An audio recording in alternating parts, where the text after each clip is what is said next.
Hey guys, and welcome back. So this is my second video blog so far, and today I'm just going to show you my new table saw stand which I just built in the last video for the main channel. And during that video it got a bit long, so I wasn't able to get everything into it that I wanted to, so I thought I'd do just a quick little informal bit showing you around what I actually built foremost, because it might not have been entirely clear, so I'll just give you a little bit more detail about that and what I'm able to do with my new setup.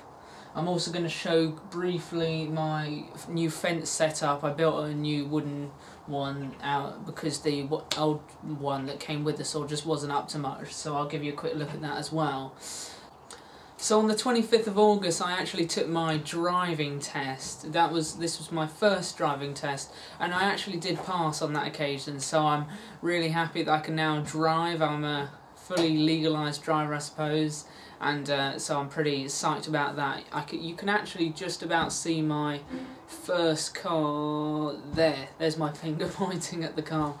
And that's a Vauxhall Corsa D. It's 2008 reg, and I'm really enjoying my new baby, I suppose.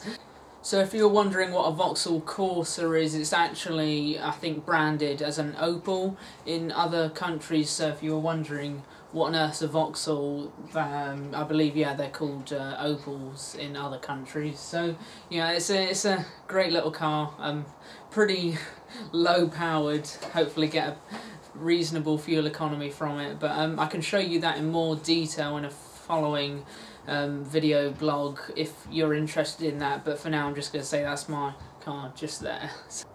Right, so here's the table saw stand. It was actually something that I wanted to put together really quickly, I suppose, and I didn't want to spend too much time on it, and as a result the quality of the workmanship is actually a bit poor, but it will certainly do the trick and is a lot better than what I had before. So I thought I'd just begin with the cabinet door down here. This is actually, as you saw in the main video, it was just to enclose the plastic box that allows dust from the saw above just to fall into there, and there's a little coating of dust seems to be building up in there, but annoyingly more dust seems to be building up around the edges of the box, so don't ask me why that is, but hey, nothing ever works perfectly, but hopefully it should capture some of that dust. So I thought if I come round to the back of the saw now, I'd just show you what's going on back here. There's just this piece of hardboard that covers up the back and keeps everything a bit more enclosed. Now over here you can obviously see the box again, but here's the hose that comes from my shop vac, and that's on an auto run setting at the moment, so it comes on when the table saw's going. And now I've actually left this opening at the moment, although it does allow the hose to get in, but I was hoping at some stage to actually fix a hood underneath the saw for a dust extraction system. Oh, that's kind of annoying. The camera's light seems to keep on coming on and off, but never mind, I shall persevere. So yeah, a hood that fits underneath and will hopefully just actually draw all the dust out from under the saw.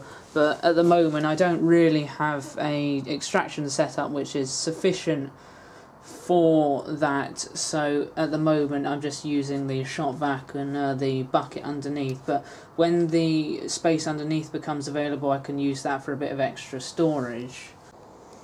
So as part of the new table saw setup, I of course added the router in here, and it's just, as you saw in the video, attached to a plywood plate, and that just slots in the gap which I've made here. Now I'll probably actually screw this down at some point. I reckon it just moves around just a tad too much for my liking, so I will probably fix that down, and obviously a few little screws won't be too difficult to undo should I need to.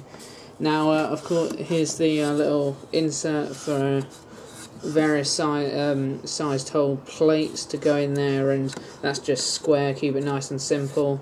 And I've also drilled some little holes in the corners which allows the dust to escape, so the plates will always sit in the hole. That was just something I found with the plate in my bandsaw, in fact, that you need to sort of scrape the dust out often, because the dust builds up into the corners. So hopefully that is a problem which I've addressed before it's happened.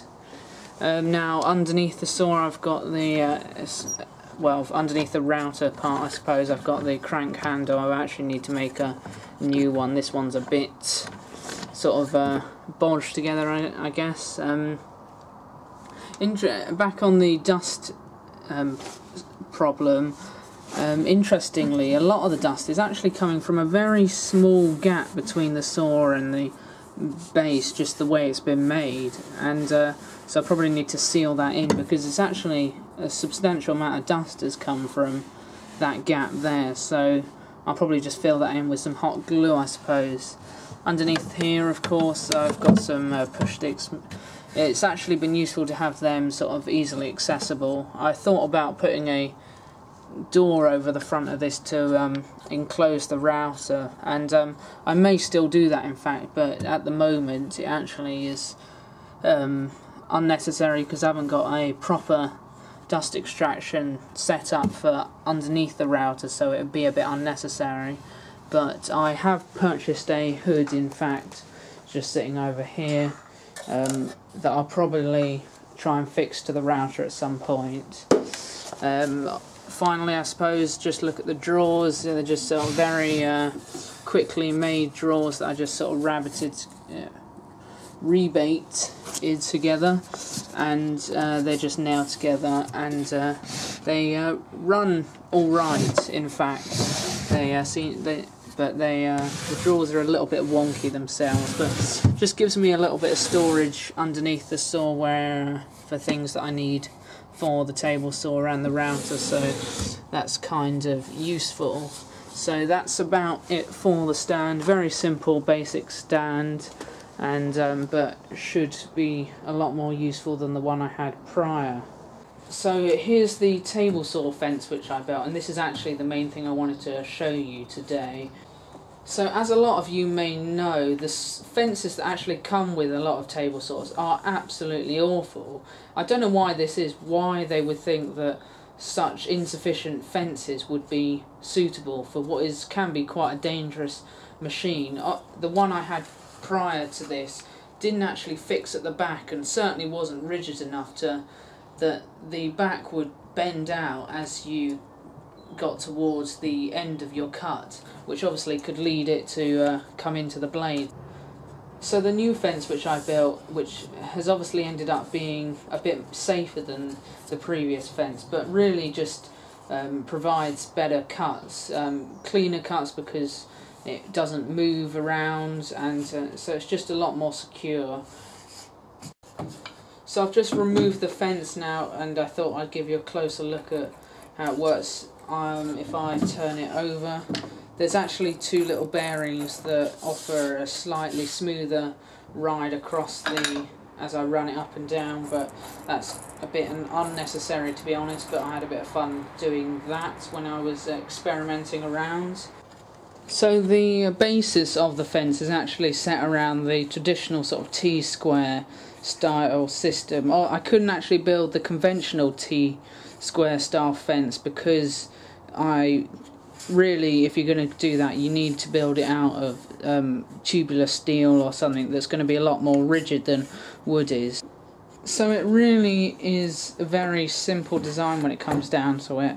This part of the fence simply pushes against the rail, and there's a bolt that travels down the centre of the fence and locks on to a hinging piece of wood at the back. Now I have two nuts here which are locked against one another, and this piece of wood is simply used to prevent the bolt or threaded rod from freely rotating. So the act of turning the crank handle tightens up the back, in fact, and this hinging piece of wood is what actually holds the fence in place. The act of tightening up the bolt forces the wood against the back of the table saw, and obviously then pulls the entire fence in this direction, so it comes against the actual rail itself, which is what keeps the fence square. So that's pretty much it. It's very simple. I actually messed around with some other designs. Here was another mechanism which I tried to get to work, and that simply pushed against the rail itself was actually flipped around, so it was in the other direction, and this bolt would actually push against that, but obviously that meant that the back wasn't locked and could still move around. So this, by locking up the back instead of trying to tighten the front and stop it from moving, is a lot more effective. So I probably will still finish off the fence by surfacing the sides of the fence with some MDF, and I may cover the top, but at the moment it actually acts as some useful storage for various little Allen keys and stuff like that, so we'll see how that goes. Now, as far as the crank handle is concerned, I really only did that as a bit of fun. I could have made any kind of handle with it, and to be honest, it's not ideal because if it locks in this position it's in the way, but usually you can rotate it just enough to get it to not be in the way of the cut. So that is about it for the fence. So that's about it for today's video blog. Hopefully just gave you a few little ideas there with the table saw and things you can do with the stand. So hopefully that helped out a little bit. So yeah, that's about it. I'll see you again soon, guys. Bye bye.